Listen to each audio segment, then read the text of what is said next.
अपने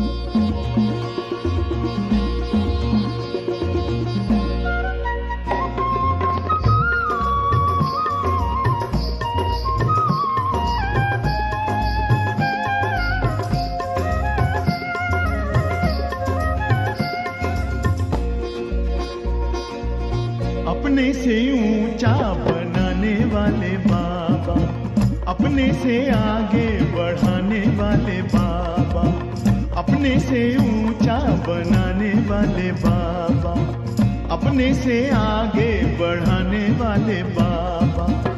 क्या से क्या बनाते हो, धन्य है भाग्य हमारे जो हमको पढ़ाते हो।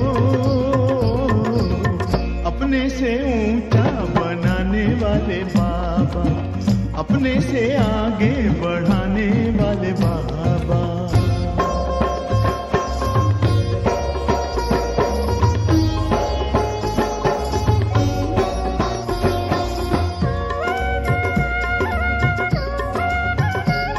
खुदाई खिदमतगार हैं हम, जो पाते तेरा प्यार है। सौभाग्यशाली बच्चे हम, तेरे गले का हार हैं। कभी दिल में, कभी पलकों पर, कभी दिल में, कभी पलकों पर हमको बिठाते हो, जो हमको पढ़ाते हो।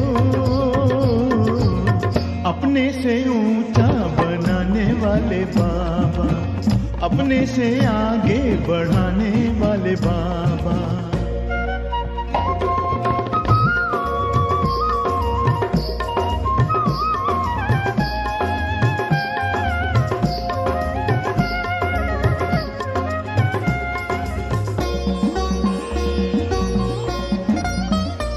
एहसान तुम्हारा बाबा कोई कैसे चुकाएंगे, महिमा तुम्हारी बाबा किन शब्दों में गाएंगे। नित्य शिक्षाओं भरी मुरली सुनाते हो, जो हमको पढ़ाते हो। अपने से ऊंचा बनाने वाले बाबा, अपने से आगे बढ़ाने वाले बाबा।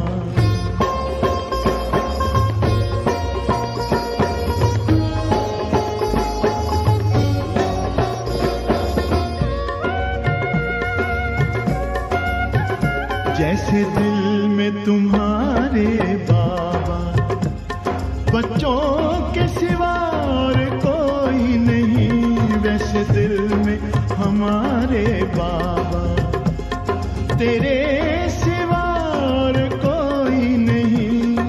ज्ञान के हीरे मोती से हमको सजाते हो, जो हमको पढ़ाते हो। अपने से ऊंचा बनाने वाले बाबा, अपने से आगे बढ़ाने वाले बाबा, अपने से ऊंचा बनाने वाले बाबा, अपने से आगे बढ़ाने वाले बाबा। ओम शांति। संगम युग पर सदगति दाता सतगुरु शिव बाबा आकर हम सभी आत्माओं को गति सदगति प्रदान करते हैं। हमें अंधकार से प्रकाश की ओर ले जाते हैं। हमारे अंतर के सब अवगुणों को निकालकर हमें सर्वगुण संपन्न बना देते हैं। परंतु उससे पहले बेहद का वैराग्य दिला देते हैं। तो सतगुरु शिव बाबा कैसे हमारे अंतर के झूठ को निकालकर हमें अपने समान सत्य बनाते हैं। हमारे अंदर की एलॉय को कैसे पहचान कर योग अग्नि से उसे भस्म कर हमें सच्चा हीरा बना देते हैं ना। ये जो प्रक्रिया है, जो याद की यात्रा भी है, जो बाबा के साथ हमारा रूहानी प्यार भी है, जिसमें पढ़ाई भी है तो माया से लड़ाई भी है। तो बाबा के इस सतगुरु के पाठ को, मुक्ति जीवन मुक्ति प्रदान करने के पाठ को आज हम ईश्वरीय महावाक्यों द्वारा बहुत ही विस्तार पूर्वक जानेंगे। सुनते हैं बाबा के मधुर महावाक्य। आज है 6 तारीख 6 सितंबर 2024। बाबा के मधुर महावाक्य हैं। मीठे बच्चे, तुम्हारी यह पढ़ाई सोर्स ऑफ इनकम है। इस पढ़ाई से 21 जन्मों के लिए कमाई का प्रबंध हो जाता है। क्या वंडरफुल है ना। ऐसी पढ़ाई 21 जन्मों की कमाई का प्रबंध हो जाता है। प्रश्न है, मुक्ति धाम में जाना कमाई है या घाटा? कमाई है या घाटा? उत्तर है, भक्तों के लिए यह भी कमाई है, क्योंकि आधा कल्प से शांति शांति मांगते आए हैं। यही मांगते हैं ना, भक्ति तो सभी भक्त मांगते हैं। शांति के लिए जंगल में चले जाते हैं, तो आधा कल्प से शांति शांति मांगते आए हैं। बहुत मेहनत के बाद भी शांति नहीं मिली। अब बाप द्वारा शांति मिलती है, अर्थात मुक्ति धाम में जाते हैं। तो यह भी आधा कल्प की मेहनत का फल हुआ, इसलिए इसे भी कमाई कहेंगे, घाटा नहीं।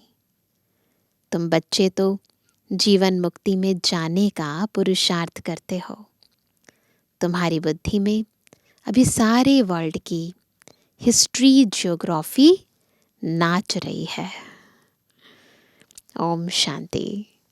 मीठे मीठे रूहानी बच्चों को रूहानी बाप ने यह तो समझाया है कि रूह ही सब कुछ समझती है।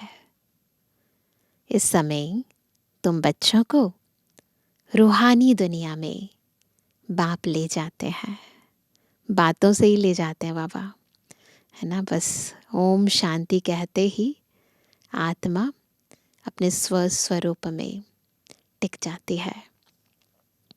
उनको कहा जाता है रूहानी दैवी दुनिया। इसको कहा जाता है जिस्मानी दुनिया, मनुष्यों की दुनिया। बच्चे समझते हैं दैवी दुनिया थी, वह दैवी मनुष्यों की पवित्र दुनिया थी। अभी मनुष्य अपवित्र हैं, इसलिए उन देवताओं का गायन पूजन करते हैं। यह स्मृति है कि बरोबर पहले झाड़ में एक ही धर्म होगा। शुरू में झाड़ में एक ही धर्म होगा। विराट रूप में झाड़ पर भी समझाना है। इस झाड़ का, ये मनुष्य सृष्टि रूपी झाड़ का बीज रूप ऊपर में है, परम धाम में। झाड़ का बीज है बाप। फिर जैसा बीज वैसा फल, अर्थात पत्ते निकलते हैं। यह भी वंडर है ना। कितनी छोटी चीज कितना फल देती है, कितना उनका रूप बदलता जाता है। इस मनुष्य सृष्टि रूपी झाड़ को कोई नहीं जानता। इसको कहा जाता है कल्प वृक्ष। इसका बस गीता में ही वर्णन है। सब जानते हैं गीता ही नंबर 1 धर्म का शास्त्र है। शास्त्र भी नंबरवार तो होते हैं ना। कैसे नंबरवार धर्मों की स्थापना होती है, यह भी सिर्फ तुम ही समझते हो। झाड़ के चित्र में, गोले के चित्र में बाबा ने बहुत स्पष्टता से बताया है। और कोई में भी यह ज्ञान होता नहीं। तुम्हारी बुद्धि में है पहले पहले किस धर्म का झाड़ होता है, सब बुद्धि में बैठ गया। फिर उनमें और धर्मों की वृद्धि कैसे होती है? इसको कहा जाता है विराट नाटक। इतना बड़ा नाटक। बच्चों की बुद्धि में सारा झाड़ है। झाड़ की उत्पत्ति कैसे होती है? मुख्य बात है यह, देवी देवताओं का झाड़ अभी नहीं है और सब टाल टालियां खड़ी हैं। बाकी आदि सनातन देवी देवता धर्म का फाउंडेशन है नहीं। यह भी गायन है। एक आदि सनातन देवी देवता धर्म की स्थापना करते हैं, बाकी और सब धर्म विनाश हो जाते हैं। अभी तुम जानते हो कितना छोटा सा दैवी झाड़ होगा, फिर और सब इतने धर्म होंगे ही नहीं। झाड़ पहले छोटा होता है, फिर बड़ा होता जाता है। बढ़ते बढ़ते अभी कितना बड़ा हो गया है। अभी इनकी आयु पूरी होती है। इनसे बनियन ट्री का मिसाल बहुत अच्छा समझाते हैं। इस मनुष्य सृष्टि रूपी झाड़ की तुलना बाबा बनियन ट्री से करते हैं। यह भी गीता का ज्ञान है जो बाप तुम्हें सम्मुख बैठ सुनाते हैं। अब तक तो शास्त्रों में पढ़ा गीता, शास्त्र जो दुनिया में थी, तो बाबा अभी सम्मुख बैठकर समझाते हैं। तो बाबा कहते हैं जो बाप तुम्हें सम्मुख बैठ सुनाते हैं, जिससे तुम राजाओं का राजा बनते हो। फिर भक्ति मार्ग में यह गीता शास्त्र आदि बनेंगे। यह अनादि ड्रामा बना हुआ है।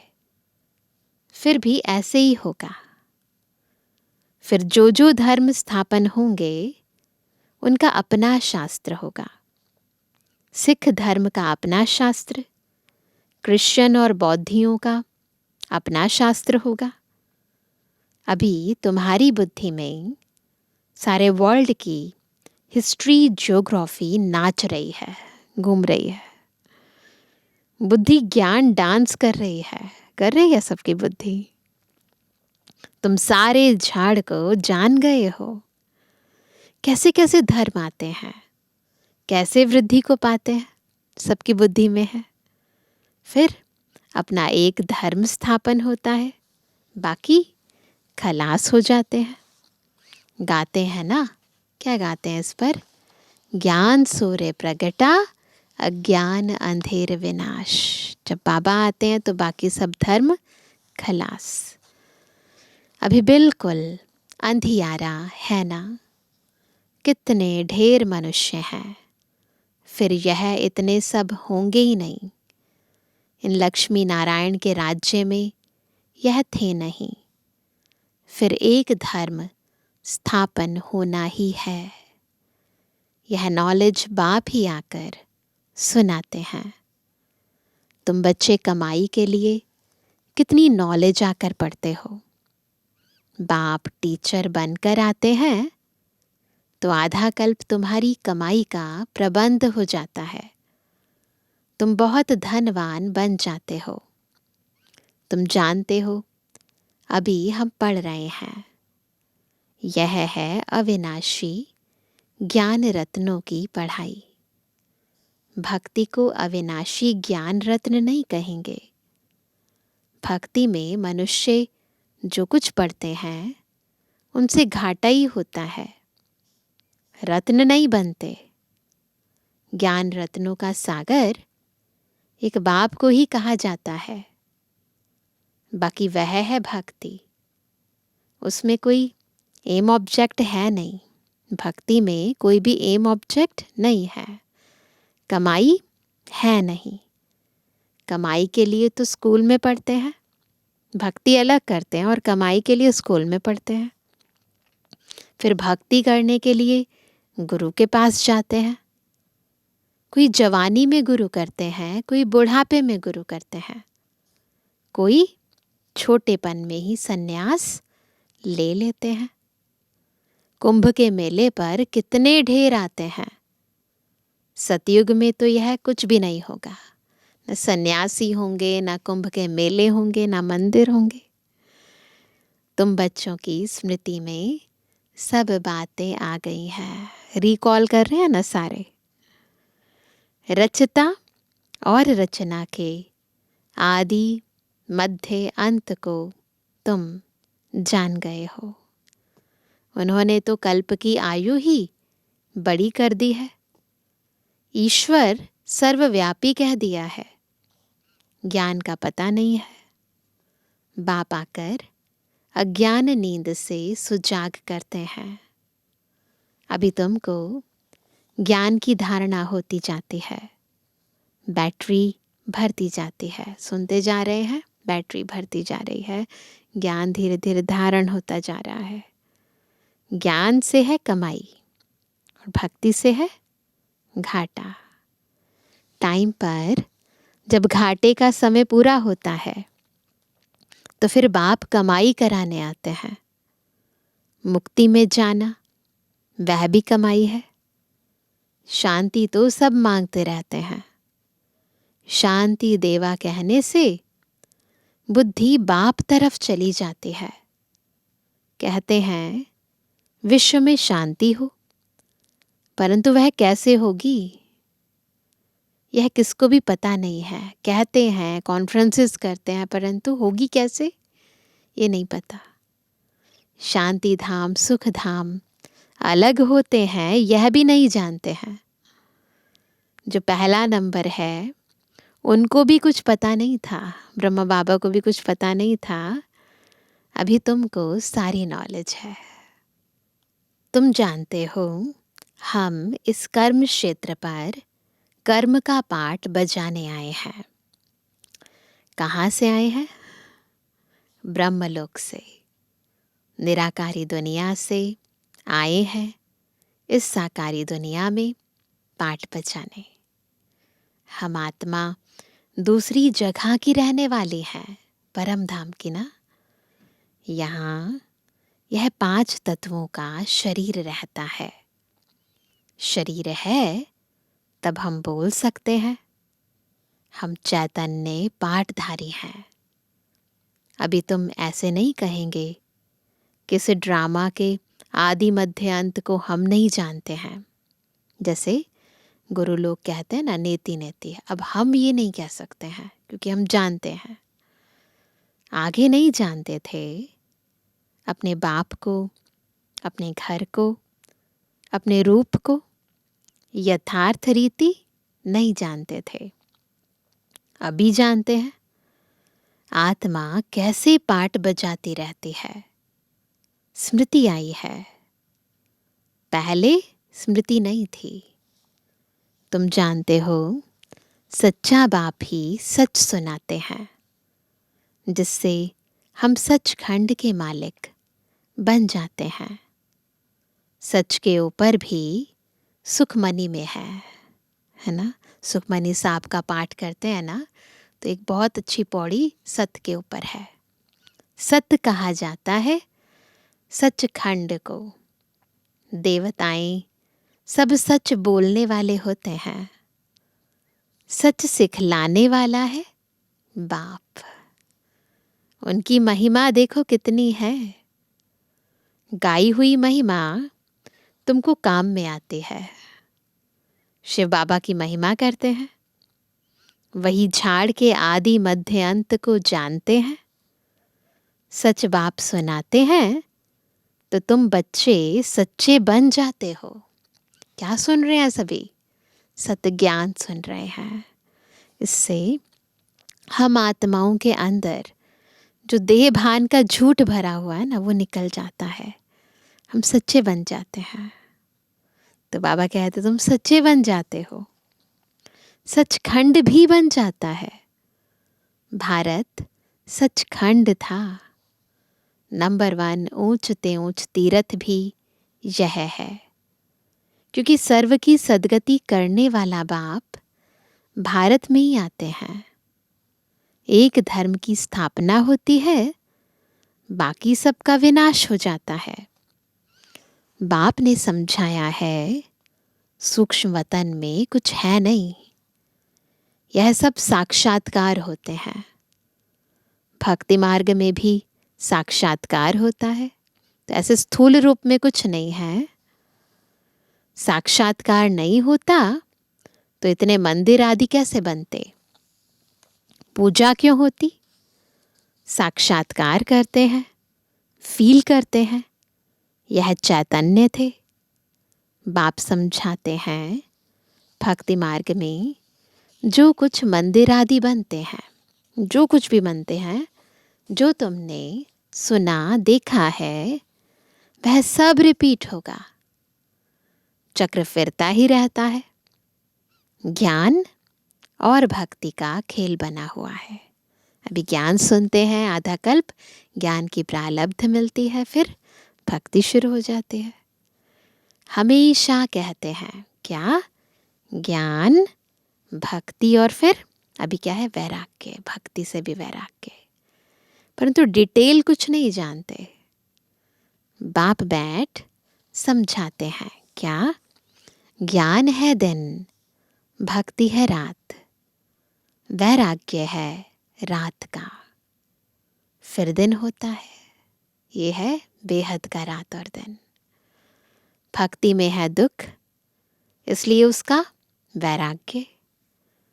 सुख का तो वैराग्य नहीं कहेंगे, सुख तो अच्छा लगता है ना, उससे छोड़ना थोड़ा अच्छा होता है। तो इसलिए बाबा सुख नहीं छुड़ाते, दुख छुड़ाते हैं। तो भक्ति से वैराग्य, दुख से, दुख धाम से वैराग्य दिलाते हैं। तो सुख का तो वैराग्य नहीं कहेंगे। सन्यास आदि भी दुख के कारण लेते हैं, समझते हैं पवित्रता में सुख है, इसलिए स्त्री को त्याग चले जाते हैं। आजकल तो धनवान भी बन गए हैं, है ना, क्योंकि संपत्ति बगैर तो सुख मिल ना सके। माया वार कर, वो भी माया वहाँ पर भी आ जाती है, माया वार कर जंगल से फिर शहर में ले आते हैं। विवेकानंद और रामकृष्ण भी दो बड़े सन्यासी होकर गए हैं। सन्यास की ताकत रामकृष्ण में थी, बाकी भक्ति का समझाना करना वह विवेकानंद का था। दोनों की पुस्तकें हैं। पुस्तक जब लिखते हैं तो एकाग्रचित्त हो बैठ लिखते हैं। रामकृष्ण जब अपनी बायोग्राफी बैठ लिखते थे तो शिष्य को भी कहा क्या तुम दूर जाकर बैठो, मतलब उसके वाइब्रेशंस भी नहीं आने चाहिए, थोड़ा सा भी, है ना, आत्मा के संकल्प विकल्प छूने नहीं चाहिए। तो इतनी प्योरिटी था। बहुत तीखा कड़ा सन्यासी, नाम भी बहुत है। बाप ऐसे नहीं कहते कि स्त्री को माँ कहो, बाबा ऐसे नहीं कहते। बाप तो कहते हैं उनको भी आत्मा समझो। जैसे रामकृष्ण परमहंस ने कहा, उन्होंने बा कहा अपनी वाइफ को भी, तो बाबा ने कहा मैं ऐसे नहीं कहता। बापू गांधी ने भी कहा, लेकिन बाबा हमें यथार्थ ज्ञान समझाते हैं, देखने का एक नया नज़रिया देते हैं, रूहानी दृष्टिकोण देते हैं। तो बाबा कहते हैं उनको भी आत्मा समझो। आत्माएं तो सब भाई भाई हैं। सन्यासियों की बात अलग है, उसने स्त्री को माँ समझा, माँ की बैठ बड़ाई की है। यह ज्ञान का रास्ता है। वैराग्य की बात अलग है। वैराग्य में आकर स्त्री को माँ समझा। माता अक्षर में क्रिमिनल आई नहीं होगी, इसलिए माँ समझा, ताकि आंखें क्रिमिनल ना हो। बहन में भी क्रिमिनल दृष्टि जा सकती है, माता में कभी खराब ख्याल नहीं जाएंगे। बाप की बच्ची में भी क्रिमिनल दृष्टि जा सकती है, माँ में कभी नहीं जाएगी। सन्यासी स्त्री को माँ समझने लगा, उनके लिए ऐसे नहीं कहते कि दुनिया कैसे चलेगी। उनके लिए नहीं कहा, ये क्वेश्चन किसी ने रेज नहीं किया, पैदाइश कैसे होगी। वह तो एक को वैराग्य आया, माँ कह दिया। उनकी महिमा देखो कितनी है। यहाँ क्या होता है, बहन भाई कहने से भी बहुतों की दृष्टि जाती है। इसलिए बाबा कहते हैं भाई भाई समझो। यह है ज्ञान की बात, है ना। तो ये ज्ञान की बात है, भक्ति अलग ज्ञान अलग। वह है एक की बात।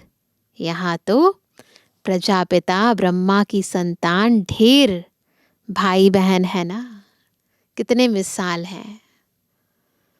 बाप बैठ सब बातें समझाते हैं। यह भी तो शास्त्र आदि पढ़ा हुआ है। वह धर्म ही अलग है निवृत्ति मार्ग का, सिर्फ पुरुषों के लिए है। वह है हद का वैराग्य। तुमको तो सारी बेहद की दुनिया से वैराग्य है। संगम पर ही बाप आकर तुम्हें बेहद की बातें समझाते हैं। अभी इस पुरानी दुनिया से वैराग्य करना है, तो यह बेहद का वैराग्य।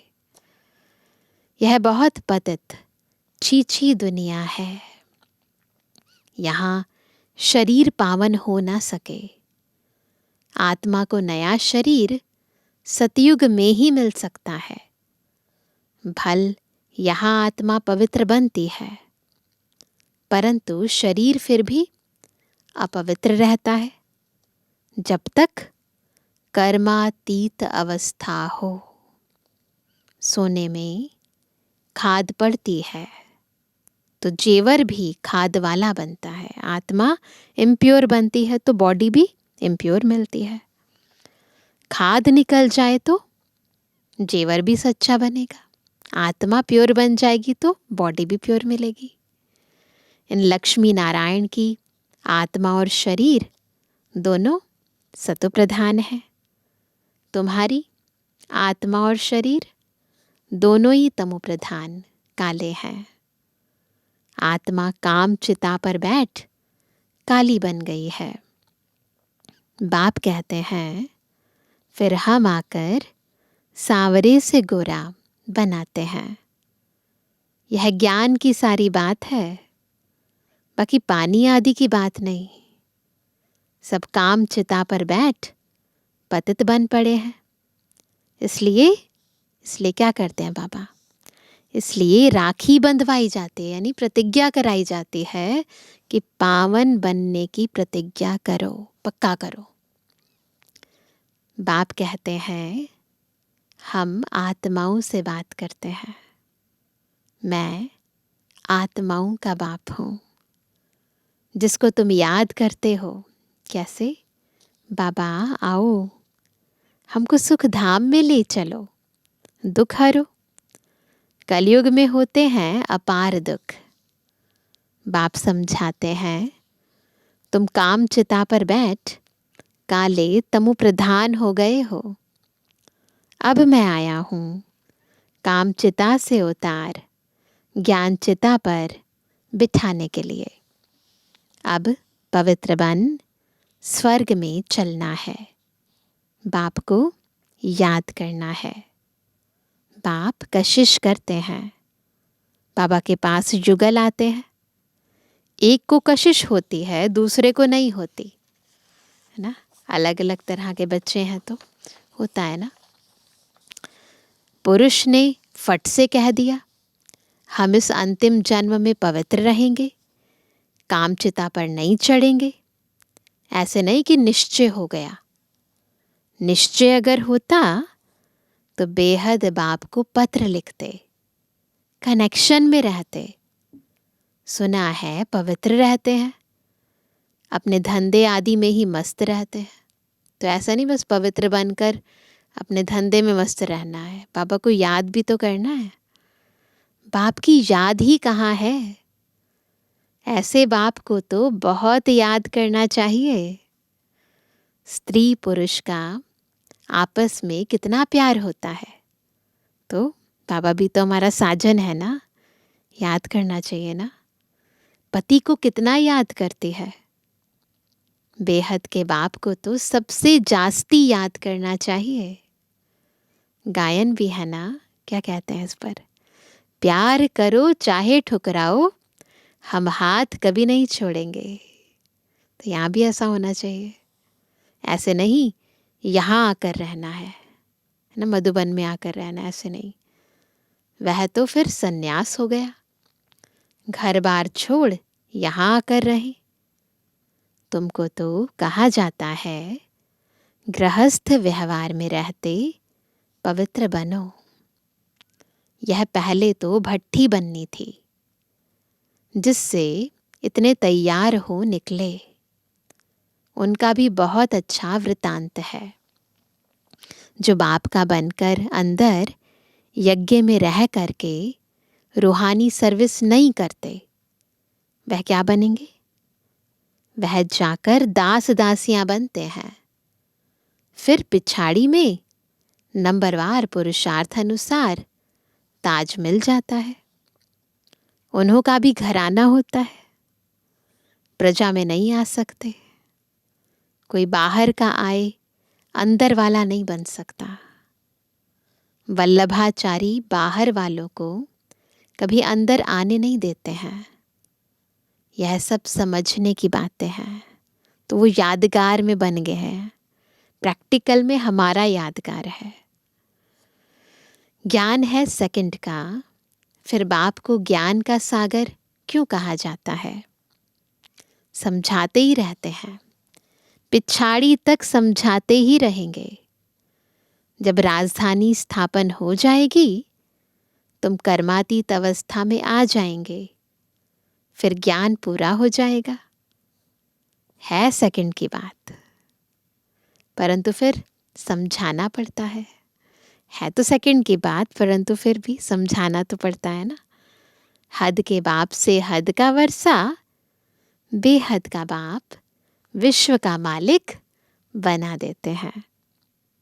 तुम सुख धाम में जाएंगे तो बाकी सब शांति धाम में चले जाएंगे।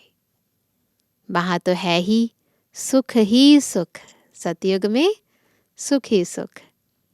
यह तो खातिरी है, बाप आए हैं। हम नई दुनिया के मालिक बन रहे हैं। कैसे? राजयोग की पढ़ाई से। अच्छा, मीठे मीठे सर्विस एबल आज्ञाकारी बच्चों पर माता पिता बाप दादा का याद। Good morning. रूहानी बच्चों की रूहानी बाप दादा को गुड मॉर्निंग, नमस्ते नमस्ते नमस्ते। धारणा के लिए मुख्य सार पहला, इस पतित छीछी दुनिया से बेहद का वैराग्य रख। आत्मा को पावन बनाने का पूरा पूरा पुरुषार्थ करना है। एक बाप की ही कशिश में रहना है। दूसरा, ज्ञान की धारणा से अपनी बैटरी भरनी है। ज्ञान रत्नों से स्वयं को धनवान बनाना है। अभी कमाई का समय है, इसलिए घाटे से बचना है, घाटा नहीं डालना है। वरदान है, ज्ञान रत्नों को धारण कर व्यर्थ को समाप्त करने वाले होली हंस भव। तो होली हंस क्या करता है? रत्न धारण करता है ना, किचड़ा धारण नहीं करता। तो ज्ञान रत्नों को धारण करके जो व्यर्थ को समाप्त कर देता है, वो है होली हंस। होली हंस की दो विशेषताएं हैं। एक है ज्ञान रत्न चुगना, चुगते हैं ना सारे होली हंस हैं। और दूसरा, निर्णय शक्ति द्वारा दूध और पानी को अलग करना। दूध और पानी का अर्थ है समर्थ और व्यर्थ का निर्णय। क्या वेस्ट है, क्या बेस्ट है, डिसाइड करना। व्यर्थ को पानी के समान कहते हैं और समर्थ को दूध समान। तो व्यर्थ को समाप्त करना अर्थात होली हंस बनना। हर समय बुद्धि में ज्ञान रत्न चलते रहे, मनन चलता रहे तो रत्नों से भरपूर हो जाएंगे। बस जितना मनन करेंगे, मंथन करेंगे, उतना रत्न धारण होते जाएंगे। स्लोगन है, सदा अपने श्रेष्ठ पोजीशन में स्थित रहे। सदा, कभी कभी नहीं, अपने श्रेष्ठ पोजीशन में स्थित रहे। ऑपोजिशन को समाप्त करने वाले ही विजयी आत्मा है। तो ऑपोजिशन क्यों होती है? क्योंकि हम अपनी पोजीशन पर स्थित नहीं हैं। तो अपनी पोजीशन में स्थित रहो, ऑपोजिशन खत्म हो जाएगी। अभी सुनते हैं अव्यक्त इशारा आज का। इच्छा मात्रम अविद्या, अर्थात संपूर्ण शक्तिशाली बीज रूप स्थिति।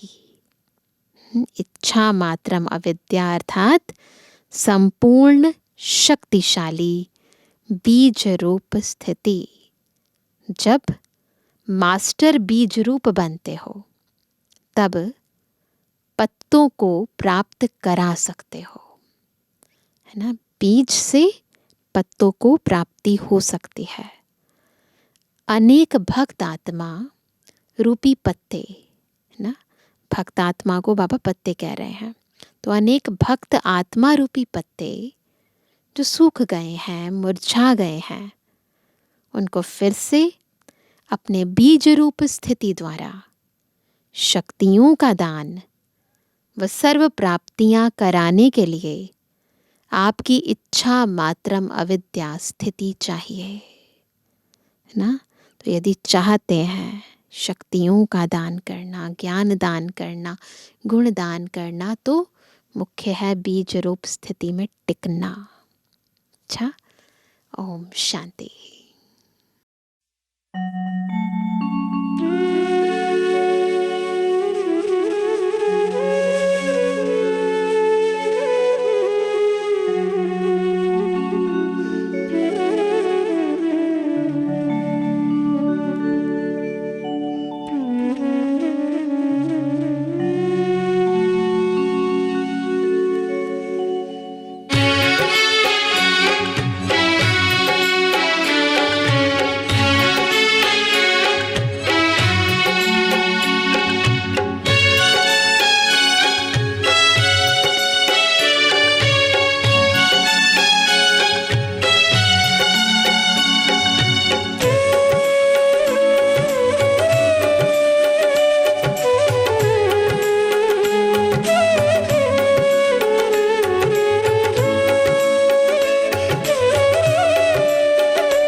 ज्ञान के चंदन से महके जीवन फुलवारी है।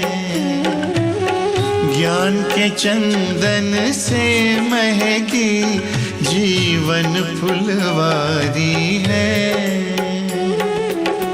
आपकी शिक्षाएं बाबा हमको लगती प्यारी है, लगती प्यारी है। ज्ञान के चंदन से महकी जीवन फुलवारी है। ज्ञान के चंदन से महकी जीवन फुलवारी है।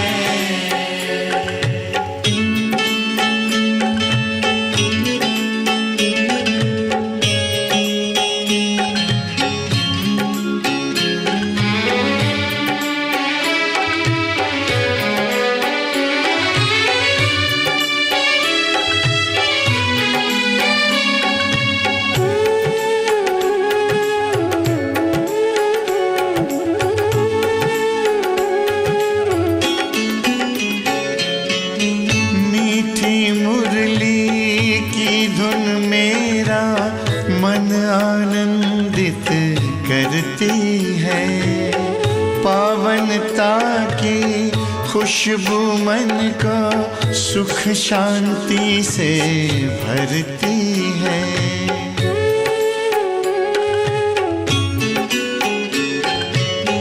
मीठी मुरली की धुन मेरा मन आनंदित करती है।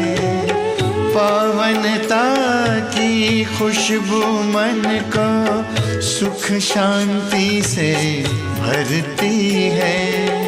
ज्ञान सूर्य की किरणों से हुई बगिया उजियारी है, बगिया उजियारी है। ज्ञान के चंदन से महकी जीवन फुलवारी है। ज्ञान के चंदन से महकी जीवन फुलवारी है।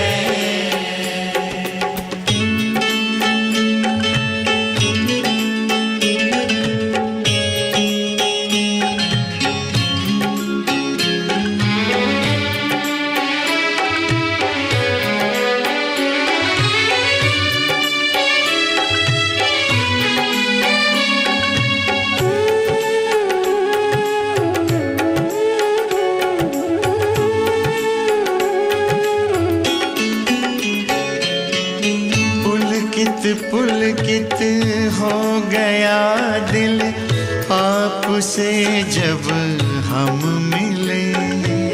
शीतल शीतल नयन हो गए, शांति के तब फूल खिले।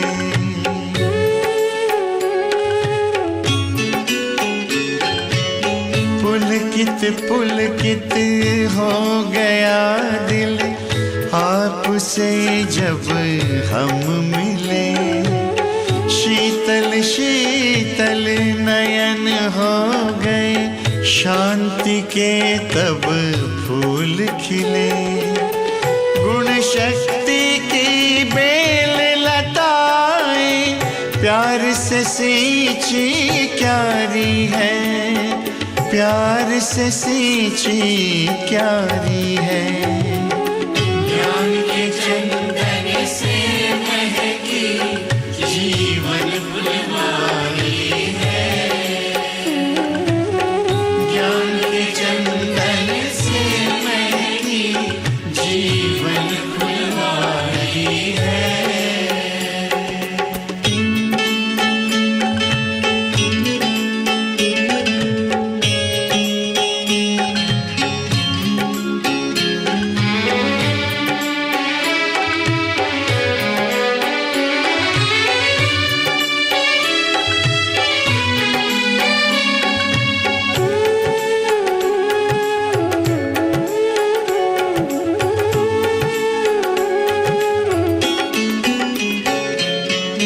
प्रभु की याद बहार बनकर अब श्वासों में बहती है। मेरा बाबा मन को किला कहती है।